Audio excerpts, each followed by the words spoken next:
देश का आम बजट पेश हो चुका है। ऐसे में कोरोना की त्रासदी के बाद ये देश का पहला बजट है।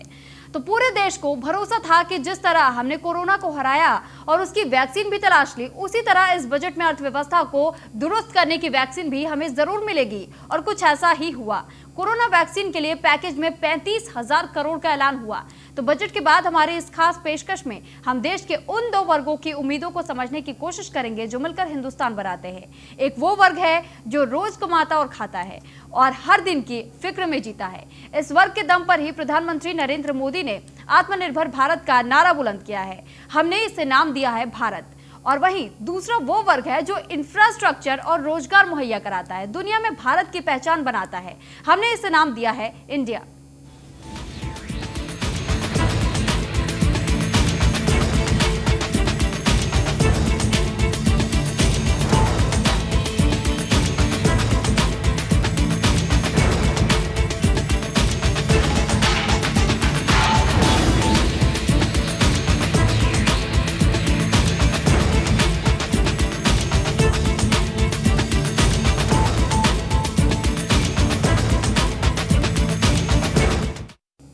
तो लखनऊ के व्यापारियों का बजट पर क्या रिएक्शन है, देखिए असिस्टेंट एडिटर स्वाति चौरसे की ये रिपोर्ट।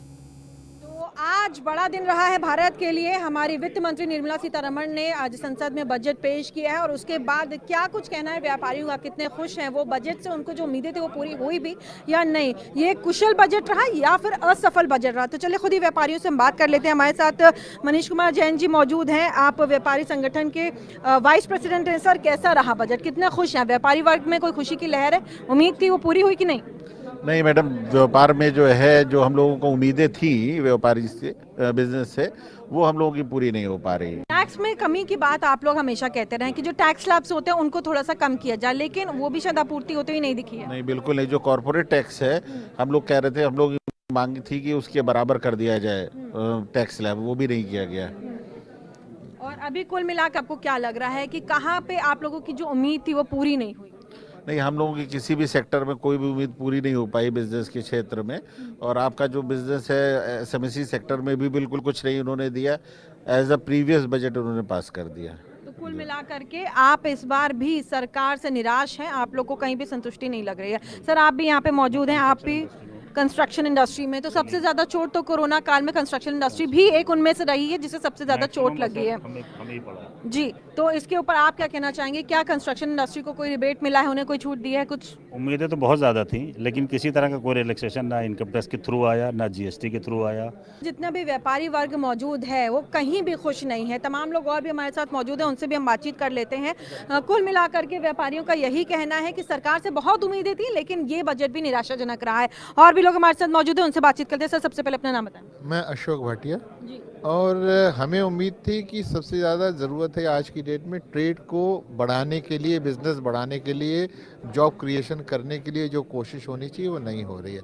आज एमएसएमई सेक्टर ऐसा है कि जो जॉब क्रिएशन बहुत अच्छे से करता है। अनऑर्गेनाइज सेक्टर को, जो बहुत ज़्यादा अनस्किल्ड हैं, सेमी स्किल्ड है, उनको जॉब देता है, उनको रोज़गार देता है। तो जब तक आप उनको इस लायक नहीं बनाएंगे कि वो आगे आपकी इकोनॉमी को सपोर्ट, जितना आपको रेवेन्यू भी दे रहा है, आपका जॉब क्रिएशन भी कर रहा है, तो उसको थोड़ा आप लोग को इस लायक बनाना पड़ेगा कि वो कर पाए। उसमें आप लोगों ने कहीं कोई उस चीज़ के ऊपर ध्यान नहीं दिया कि कैसे उनको ईज़ ऑफ बिजनेस हो, कैसे जीएसटी में राहत हो, कैसे और चीज़ों में राहत हो। राहत से ज़्यादा इस लायक बनाइए माहौल कि वो बिज़नेस बढ़ पाए। आज क्योंकि पीछे बिज़नेस बहुत हट रहा है। पुराना साल, पिछले साल हर आदमी माइनस में गया है, सबका टर्नओवर घटा है। उसको कैसे बढ़ाया जाए, क्या किया जाए, ये बहुत ज़्यादा ज़रूरत है, जो नहीं हुआ। तो देखिए, यहाँ पे अभी भी हमने जिन लोगों से बात की, ट्रेडिंग को लेकर के उन्होंने बात की, एमएसएमई सेक्टर को लेकर के उन्होंने बात किया। उन्होंने कहा है कि जो जॉब्स होनी चाहिए, जॉब्स क्रिएशन का भी यहाँ पे कमी दिखाई दे रही है, क्योंकि पैसे का इन्फ्लो नहीं है, इन्वेस्टमेंट नहीं हो पाएगी, उसकी वजह से बिजनेस आगे एक्सपैंड नहीं करेगा, जॉब्स क्रिएट नहीं हो पाएंगे। हमारे साथ यहाँ पर संजय गुप्ता जी मौजूद हैं, जो व्यापार मंडल के अध्यक्ष हैं, उनसे भी हम बातचीत कर लेते हैं। सर, कैसा रहा बजट? क्या आशाएं पूरी हुई या फिर निराशा इस बार भी हाथ लगी? नहीं, आज के बजट ने वास्तव में बहुत निराश किया, क्योंकि हम लोग ये जान रहे थे कि प्रधानमंत्री जी को, वित्त मंत्री जी को देश के व्यापारियों की एक एक चीज़ की जानकारी है। अमेज़ॉन और फ्लिपकार्ट जैसी बड़ी विदेशी कंपनियां जो ई कॉमर्स की हैं, ये सुनियोजित तरीके से, संगठित तरीके से भारत के व्यापार पर कब्जा रचने की साजिश कर रही हैं और देश के कानूनों का उल्लंघन कर रही हैं। सर, कैसा लगा इस बार का बजट? खुश हैं या फिर एक बार फिर से निराशा ही हाथ लगी है? नहीं, आपने खुद ही कह दिया एक बार फिर से निराशा, तो निश्चित रूप से निराशा व्यापारी होने की हैसियत से बहुत निराशा है और बहुत दुखदाई ये क्षण था आज हम लोगों के लिए। पिछले 3 साल से हम लोग बहुत परेशान थे और लगा कि कुछ राहत इस बार ज़रूर, ये संवेदनशील सरकार अगर है तो ज़रूर कोई न कोई राहत देगी, पर ऐसा इन्होंने कुछ नहीं किया।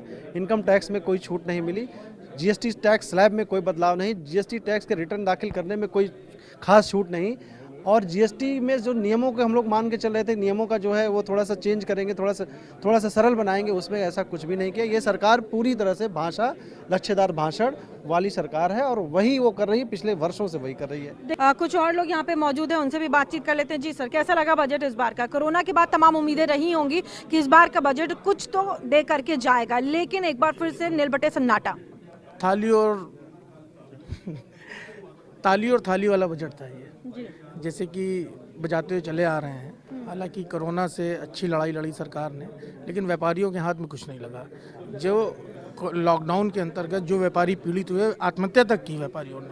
व्यापारी नौकरी देता है, अपने यहाँ स्टाफ रखता है, बिजली का बिल देता है, सारे टैक्स व्यापारी पे करता है और उसके लिए 1% भी रिबेट कहीं नहीं दी, क्योंकि व्यापारियों के अकाउंट एमपीए हुए, व्यापारी लोन लेता है, बैंकों को फ़ायदा देता है, सरकार तक फ़ायदा पहुंचाता है, उसका 1% भी कहीं भी कम करने का काम वित्त मंत्री जी ने नहीं किया। व्यापारी बहुत निराश है और बहुत उम्मीदें थी लॉकडाउन के बाद कि व्यापारियों को कुछ राहत पैकेज मिलेगा, लेकिन ऐसा कुछ नहीं किया है। व्यापारी जहाँ खा वहीं खड़ा है और नीचे चला गया है। तो देखिए, व्यापारी और गत में चला गया, यानी कि और ज्यादा नीचे गिर गया है। जब अनलॉक हुआ, लॉकडाउन के बाद अनलॉक की स्थिति आई, तो उम्मीद ये हो रही थी कि चीजें और बेहतर होंगी, और क्योंकि कोरोना महामारी के बीच ये पहला बजट था तो उम्मीदें और भी ज्यादा थी। लेकिन यहाँ पर अभी तक हमने जितने व्यापारियों से बात की है, सभी को हाथ निराशा लगी है। एक और हमारे साथ व्यापारी यहाँ पे मौजूद है, उनसे बातचीत करते हैं। जी सर, बताएं। मैम, हम लोगों ने तो आज बहुत उम्मीद लगा के थे, 2 घंटे हम लोगों ने बर्बाद किए कि शायद बहुत ही अच्छा बजट आएगा, कुछ हम लोगों के हित में मिलेगा, लेकिन सरकार ने ऐसा कुछ भी नहीं किया। प्लस बहुत उम्मीद लगाए थे स्लैब को लेके हम लोग कि 5 लाख जो था पहले, उससे बढ़ के 7.5 लाख तक पहुंच जाना चाहिए। प्लस लॉकडाउन से ही तो सभी जितने भी व्यापारी हमारे हैं, हम लोग ज़रूरत से ज़्यादा परेशानी में गिर गया। हर चीज़ का टैक्स दिया हम लोगों ने, यहाँ तक कहा जा रहा था कि रिबेट मिलेगा, बिजली के बिलों मिले, किसी में कुछ भी नहीं मिला। अन्यथा हम लोग ने हर चीज़ को पेड करते हुए चले आ रहे हैं। एम्प्लॉय की सैलरी भी हम लोगों ने टाइमली दी, ज़रूरत पड़ने पर सब कुछ किया, लेकिन हम लोगों के हाथ कुछ भी नहीं लगा। आज सरकार से इतनी उम्मीद लगाए बैठे थे हम लोग, फिर भी हम लोगों को कुछ नहीं मिला, सिर्फ बाबा जी का ठुल्लू मिला। क्या व्यापार करते हैं सर आप? किस चीज़ का? सेंटर है, किस चीज़ का? का। तो देखिए, यहाँ पे हर वर्ग का, चाहे साड़ी बेचने वाला व्यापारी हो, साड़ी की सेंटर चला रहा हो, चाहे वो एक फोटो स्टेट की शॉप चला रहे हो, या फिर उनकी पूरी चेन हो, सभी वर्ग, मध्यम वर्ग हो, उच्च वर्ग हो, सभी वर्ग निराश हुए हैं व्यापार मंडल के। कैमरा पर्सन अतुल के साथ स्वाति चौरसिया, लखनऊ। तो इस दशक का पहला आम बजट आज वित्त मंत्री निर्मला सीतारमण ने पेश कर दिया। बजट पर लोगों की क्या प्रतिक्रिया है, सीधे आपको लिए चलेंगे अयोध्या, जहां पर ब्यूरो चीफ राघवेंद्र शुक्ला लोगों के साथ मौजूद हैं। बिल्कुल सुरभि, मैं दिखाता हूं और अयोध्या से यहाँ के लोगों की जुबानी बताता हूं कि जो आज वित्त मंत्री निर्मला सीतारमण जी ने बिल पेश किया, उसके बारे में आखिर क्या राय है अयोध्या वासियों की। हम शुरुआत आपसे करते हैं, क्या कहेंगे आप? आज 2021 में पहला बजट पास हुआ। पहला बजट पास हुआ है हमारे प्रधानमंत्री जी के द्वारा, जो बीजेपी सरकार ने पास किया हुआ है।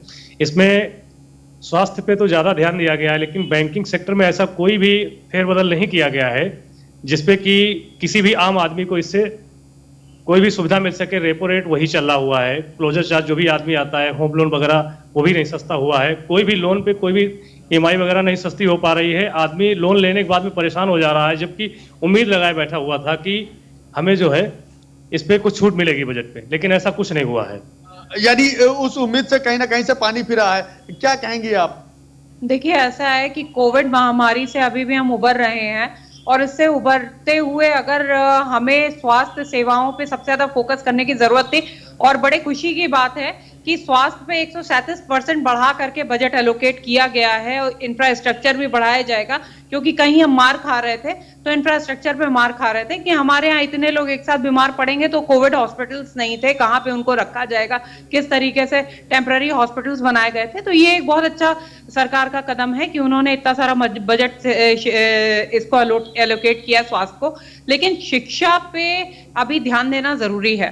क्योंकि जिस प्रकार से शिक्षा का निजीकरण और व्यवसायीकरण बढ़ता जा रहा है और जो मार पिछले वर्ष पड़ी है अभिभावकों को फीस को लेकर के, वो बहुत ही ट्रैजिक था, बहुत ही तकलीफदेह, बड़ा ही इसकी पीड़ा है कि इसमें प्रधानमंत्री जी आगे आकर के फीस माफी कर सकते थे विद्यालयों की 3-4 महीने की, लेकिन ये नहीं किया गया। ये अफसोसजनक है और इसको लेकर के सोचा जा रहा था कि हो सकता है कि अभिभावकों के दर्द को समझते हुए शायद स्कूलों की फीस को रेगुलेट करने के लिए कोई अथॉरिटी बनाई जाएगी, पर ऐसा कुछ भी नहीं है। यानी जहां स्वास्थ्य सुविधाओं में सुधार हो रहा है वह खुशी है और शिक्षा में जो है उपेक्षित रखा गया उसका गम है। क्या कहेंगे आप आज 2021 के पहले बजट को लेकर? जो बुजुर्ग लोगों के लिए किया गया है कि 75 के ऊपर उनका टैक्स नहीं लगेगा, ये बड़ा अच्छा कदम उठाया है बुजुर्ग लोगों के लिए और ये हमको अच्छा लगा।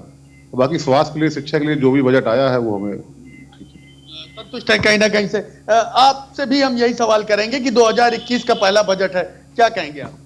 हम लोग सरकार के इस बजट से बहुत ही प्रसन्न हैं कि इन्होंने स्वास्थ्य संबंधी बुजुर्गों को और सारे सेक्टर पे फोकस किया है। कोविड के बाद जो समस्याएं थी उनको दूर करने का पूरा प्रयास किया गया है, इसलिए हम लोग इस बजट से पूर्णतः संतुष्ट हैं। पूर्णतः संतुष्ट दिखाई दिए हैं। और अगर हम आपसे यही सवाल करते हैं तो आपका जवाब क्या होगा?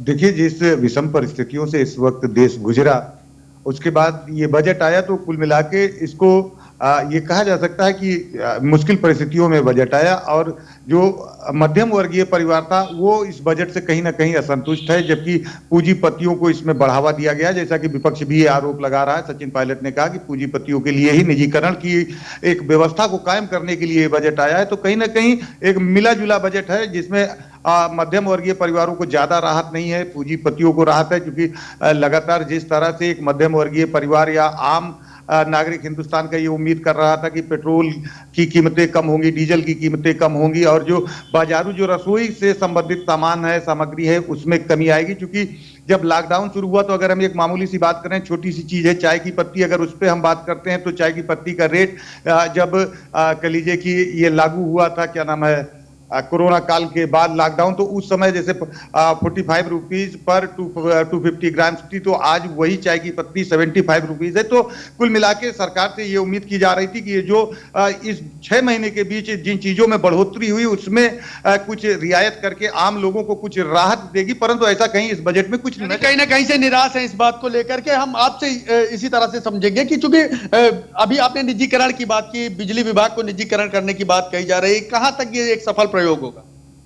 देखिए, कुछ सेक्टर में निजीकरण का जो प्रयोग है कहीं न कहीं जनता के लिए लाभकारी है। इससे जनता को काफी सुविधाएं जो हैं वो उपलब्ध हो जाती हैं। बिल्कुल।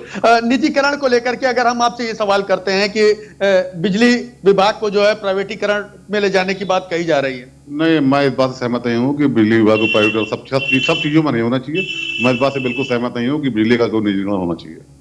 सहमत नहीं दिखे। और आपका जवाब अगर प्राइवेटीकरण की तरफ जाता है तो क्या होगा? देखिए, निजीकरण किसी भी क्षेत्र का यदि किया जा रहा है तो उस पर एक अथॉरिटी जरूर होनी चाहिए, क्योंकि जब तक उसको रेगुलेट नहीं किया जाएगा तब तक निजीकरण का फायदा भी उठाया जा सकता है। निजीकरण का एक फायदा ये हो सकता है कि हम वो लोग जो मुफ्त की बिजली खा रहे हैं इस समय और वो लोग जो बिजली का पैसा नहीं पे कर रहे हैं, उनसे पैसा वसूल सकती हैं प्राइवेट कंपनियां। लेकिन ऑन द अदर हैंड अगर हम यही देखते हैं कि यहाँ पे कोई रेगुलेटिंग अथॉरिटी नहीं है तो मनमाफिक पैसा भी वो वसूल सकते हैं। तो it is like both the ways. तो जरूरी ये है कि जिस भी क्षेत्र का निजीकरण किया जाए, शिक्षा का निजीकरण इस स्तर तक हो रहा है कि कल को हड्डियां बेच देंगे माता पिता, लेकिन बच्चों को शिक्षा नहीं दे पाएंगे। तो इसलिए निजीकरण करें, लेकिन एक रेगुलेटिंग अथॉरिटी उनके ऊपर होनी चाहिए, ये बहुत जरूरी है। बिल्कुल।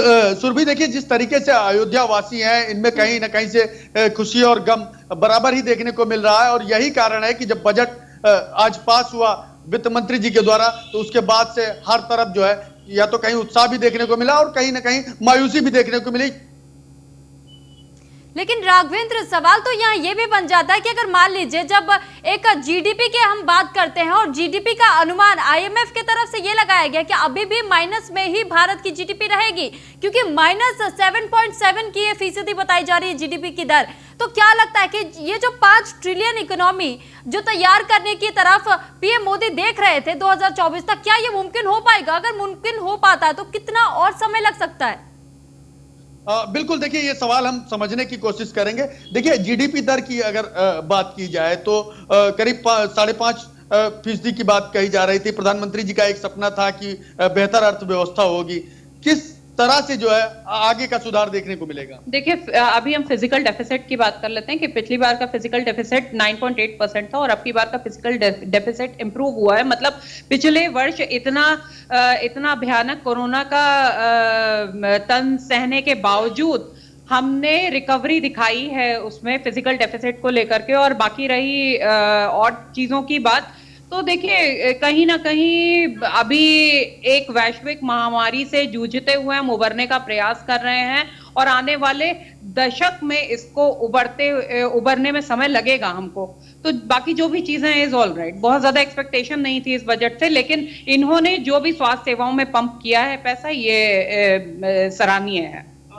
बिल्कुल, देखिए सुरभि बात वही आ रही है कि चूंकि कोरोना को लेकर के जहां पूरी देश और दुनिया जो है तबाह हो चुकी थी, ऐसे में स्वास्थ्य सुविधाओं के प्रति जिस तरीके से भारत सरकार ने ध्यान आकृष्ट किया हुआ है, उसकी सराहना भी अयोध्यावासी कर रहे हैं। और लगातार जो उपेक्षाएं हैं जिन विभागों को लेकर के, वह भी कहने से नहीं चूक रहे हैं। तो अगर यहाँ पर ये बात की जाए राघवेंद्र, क्योंकि देखिए जब अच्छा एक्सपर्ट्स की अगर हम माने तो 30 साल कहा गया था कि सिंचाई पर कोई खर्च नहीं हुआ था, लेकिन इस बार इस बजट पे अगर एग्रीकल्चर की बात कर रहे हैं तो वहां पर भी ध्यान दिया जा रहा है और करोड़ों की ये एक और बजट तैयार की गई है एग्रीकल्चर सेक्टर के लिए, क्योंकि सिंचाई विभाग जब तक पूरी तरीके से तैयार नहीं होती है, और खास तौर पर यह भी बात देखने वाली होती है कि 70% किसानों की आबादी होती है। एक तरफ तो आंदोलन भी इसी चीज को लेकर के चल रहा है, 1.5 गुने दाम से एमएसपी भी देने की बात की जा रही है। तो क्या लगता है किसानों को इससे कितना फायदा पहुंच सकता है? हाँ बिल्कुल, हमारे साथ कुछ किसान से संबंधित भी हैं, एग्रीकल्चर से संबंधित है, हम आपसे समझेंगे। चूंकि एग्रीकल्चर की बात की जाए, कहा जा रहा था कि 30 साल तक कोई अतिरिक्त व्यय नहीं होगा, एमएसपी को लेकर के भी एक तरफ विरोध चल रहा था। आज बजट आया, किसान कितना जो है अपने आप में संतुष्ट होगा? देखिए किसानों की मेन समस्या है एमएसपी का निर्धारण। एमएसपी का निर्धारण बहुत आवश्यक है कि सरकार के कंट्रोल में रहेगी तभी एमएसपी का निर्धारण सरकार कर पाएगी। सरकार इसका निजीकरण करना चाहती थी, जो कि गलत है। सरकार को इस निजीकरण नहीं करना चाहिए, एमएसपी का ध्यान रखना चाहिए। सरकार को किसानों के हित में पूरा ध्यान रखना चाहिए। लेकिन आज जो बजट आया है उस पर कहां तक सहमत है किसान? अभी तो ठीक ही है बहरहाल, लेकिन अगर एमएसपी को ध्यान में रखते हुए और किसानों के आंदोलन को थोड़ा ध्यान में रखा जाए, उनके जो विचार सरकार से नहीं सरकार जिन विचारों को नहीं उनका एक्सेप्ट करना चाहती, उनको जो है किसानों को संतुष्ट करे उस मुद्दे। बिल्कुल, आपसे भी अगर हम यही एग्रीकल्चर को लेकर के बात करते हैं, चूंकि एक तरफ प्रधानमंत्री जी ने कहा है कि किसान और जवान दोनों खुश रहें, आज जिस तरीके से बजट आया है, किसान कितना उत्साहित होंगे? देखिए, जिस तरह से बजट में ये बताया गया है कि किसानों की जो आय थी उसको केंद्र सरकार ने 1.5 गुना कर दिया और 75,000 करोड़ रुपए किसानों के खातों में जा चुके हैं।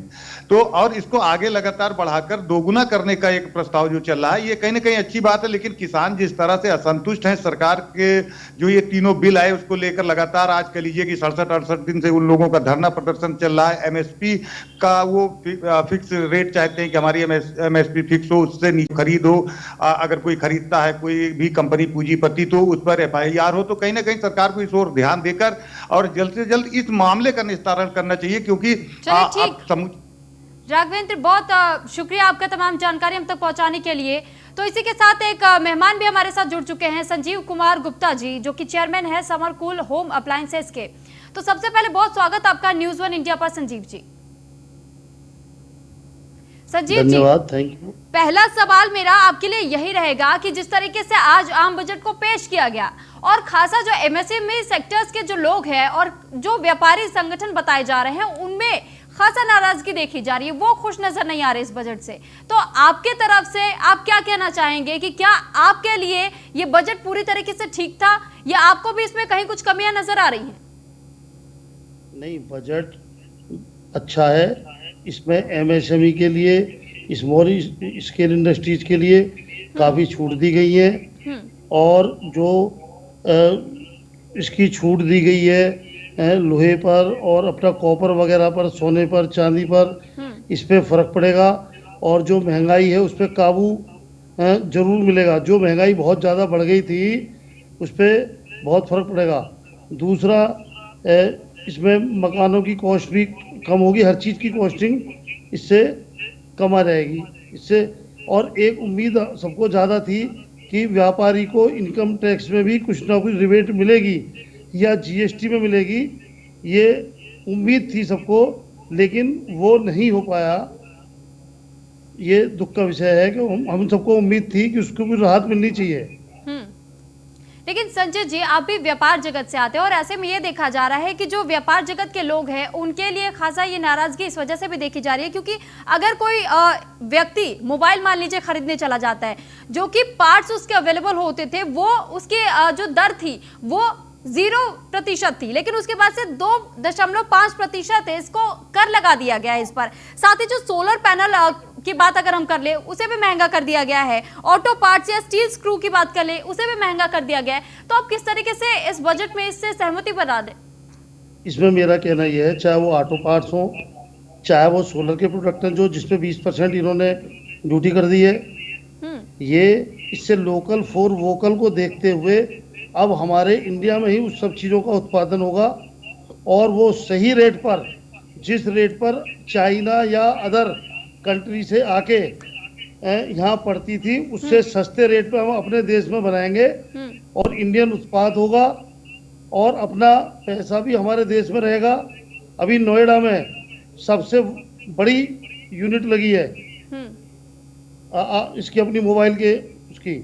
तो हमें पूरी उम्मीद है कि निराश होने की जरूरत नहीं है, बजट बहुत अच्छा है और यहाँ सब उत्पादन। लेकिन क्या आपको ये नहीं लगता कि अगर इन पार्ट्स को महंगा किया जा रहा है, क्योंकि जब अगर कोई मान लीजिए जब मोबाइल फोन्स की जो बिक्री होती थी वो पहले एक वक्त तक में बढ़ चुकी थी, क्योंकि अगर ठीक है लोगों के लिए एक वो बजट था पहले के आधार पर, वो अपने उस हिसाब से खरीदते थे, लेकिन आज के वक्त में जब जो 0% उन्हें कर देना पड़ता था, अब अगर उसे बढ़ा करके 2.5% किया जा रहा है, तो ऐसे में उन पर भी तो, उनकी जेब पर भी तो मार पड़ेगी। ये जो बाहर से पार्ट्स आते थे उस पे था, अब जब इंडिया में ही पार्ट्स बनेंगे, आप ये देखना 6 महीने के अंदर या बहुत जल्दी जो बाहर के मोबाइल आके यहाँ बिकते हैं उससे सस्ते 100% इंडियन आइटम होंगे और उससे बढ़िया होंगे, मुझे ऐसी पूरी उम्मीद है। चलिए ठीक संजीव जी, बहुत स्वागत, बहुत धन्यवाद आपका हमारे साथ चर्चा में जुड़ने के लिए। और यहाँ रुकेंगे एक छोटे से ब्रेक के लिए, जल्द हाजिर होंगे।